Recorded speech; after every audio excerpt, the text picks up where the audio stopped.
I grew up going to church, and my idea of Christianity and following Jesus was pretty simple. Just don't do the things that God hates. In other words, try not to cuss, try not to drink too much, don't have sex outside of marriage, go to church every Sunday. My view of God and following Him was pretty narrow, and things began to change when I started reading the Bible for myself. And I'd read the way that God would describe Himself. And I'd get these images of God where I'd go, no way, no one ever told me how huge He was. And once I got this high view of God, it changed everything in my life. It changed the way that I prayed to Him, it changed the way I sang to Him, it changed the way I lived everyday life.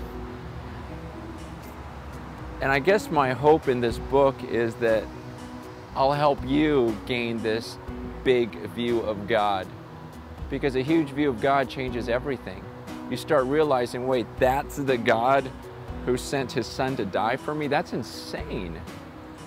And when you realize, wait, He did that for me, shouldn't my response be just as crazy? And shouldn't I respond with this amazing, crazy love where I would do anything for Him? I'm glad you're using this online resource, because what I try to do with every chapter is give you a few questions. Just questions that I'm going to ask that will get you to probe into your life to evaluate, am I showing God this type of crazy love that I ought to be showing Him? Because my hope is that this is more than just reading a book, but it would actually be an experience. And I'd like to take you on this journey where we have a higher view of God and it causes a greater response toward Him.